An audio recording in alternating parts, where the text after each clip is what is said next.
Christopher నోలన్‌ది 'the Odissi' movie చూసి 2 రోజులైతుంది. అయినా ఇంకా ఆ విజువల్స్ నా మైండ్ నుంచి పోతలేవు. ఈ వీడియోలో మనం నోలన్ తీసిన 'ఒడిస్సీ' మూవీ ఎందుకంత స్పెషల్ ఫీలింగ్స్ ఇచ్చింది, మామూలు రెగ్యులర్ మూవీస్‌లా కాకుండా ఎపిక్ లెవెల్‌లో మనం చాలా కాలం పాటు గుర్తుపెట్టుకునేలా దీనిలో అసలు ఏముంది, ఆ రీజన్స్ ఒక్కొక్కటిగా చూద్దాం. ఈ వీడియో చూస్తున్న ఏ టైంలో అయినా సరే మా కంటెంట్ మీకు నచ్చితే తప్పకుండా లైక్ కొట్టి మా ఛానల్ని ఎంకరేజ్ చేయండి. ఇంతకీ మీరు మూవీ చూసారా? ఐమాక్స్, డాల్బీ దేనిలో? మీకు ఎలా అనిపించిందో కింద కామెంట్లో చెప్పేయండి. సరే మరి ఇక మన వీడియోలోకి వెళ్ళిపోదామా? Reason number 1, human touch. ఈ సినిమాలో నాకు నచ్చిన బెస్ట్ పార్ట్ ఇదే. నోలన్ దీనిలో అందరి క్యారెక్టర్స్ని హ్యూమనైజ్ చేశాడు. అంటే ఏం లేదండి, దేవుడు దేవతల క్యారెక్టర్స్గా చేసిన వాళ్ళు కూడా హ్యూమన్స్ లాగా బిహేవ్ చేస్తారు.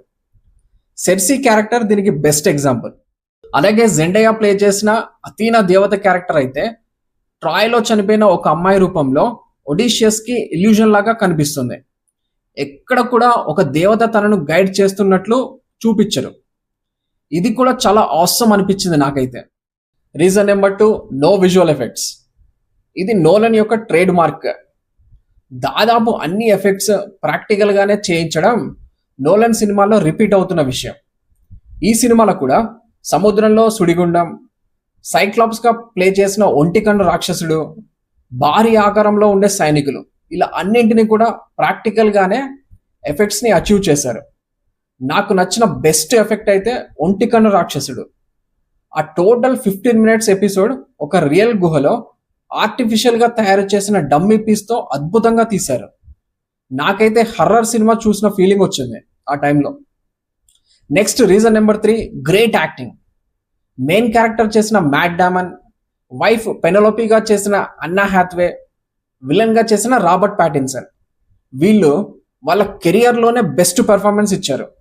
మీరు చూడండి, ఖచ్చితంగా వీళ్ళల్లో ఒక్కరికైనా కనీసం ఆస్కార్ రాకపోయినా సరే నామినేషన్ అయినా వస్తుంది. యాక్చువల్లీ నాకు రాబర్ట్ ప్యాటిన్సన్ అంటే చాలా ఇష్టం. అప్పట్లో వచ్చిన ట్విలైట్ మూవీస్ నుంచి రీసెంట్గా తను చేసిన బ్యాట్మ్యాన్ క్యారెక్టర్ వరకు తనని ఫాలో అవుతున్నా. ఎన్ని మూవీస్లో తనని హీరోగా చూసిన తర్వాత కూడా ఈ సినిమాలో తను ప్లే చేసిన క్యారెక్టర్ మీద చాలా కోపం వచ్చింది.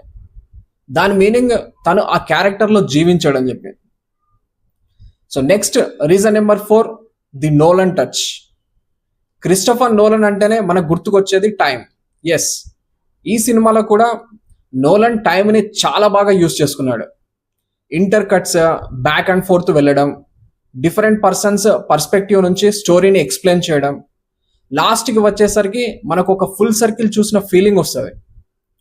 ఈ సినిమాలో వర్కౌట్ అయిన ఇంకొక బెస్ట్ పార్ట్ ఏంటో తెలుసా? ఎమోషన్స్. మెయిన్ క్యారెక్టర్కి మనం చాలా బాగా కనెక్ట్ అవుతాం. తన ఇంటికి వెళ్తాడా లేదా, తన ప్రాబ్లమ్స్ని ఎలా ఓవర్కమ్ చేస్తాడు అని మనం చాలా ఈగర్గా వెయిట్ చేస్తాం. నేను సినిమా చూసింది ఒక మల్టీప్లెక్స్లో, అయినా కూడా క్లైమాక్స్ సీన్లో మ్యాట్ డామన్ బాణం వేసే సీన్కి మన పెద్ద హీరోల సినిమాకి మాస్ ఆడియన్స్ అడిచినట్టు అరిచారు. ఇలా 2-3 సార్లు జరిగింది. సో మూవీ ఆడియన్స్కి ఇది చాలా బాగా కనెక్ట్ అయింది. నోలన్ ప్రీవియస్ మూవీస్లో కూడా ఏదో ఒక ఎమోషన్ని చాలా గట్టిగా చెప్తారు. ఈ సినిమాలో కూడా తన టచ్ కనిపించింది.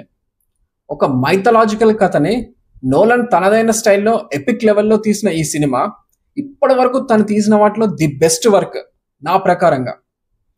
ఇవ్వండి ఒడిస్సీ మూవీ చూశాక నాకు స్పెషల్గా కనిపించిన విషయాలు. ఇంతకీ మీ ఫీలింగ్స్ ఏంటి?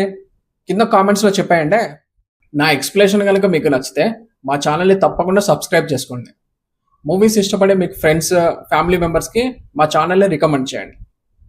మీరు నా వీడియోని ఇంకా ఇప్పటి వరకు చూస్తూనే ఉంటే really thank you so much for watching. Love you all.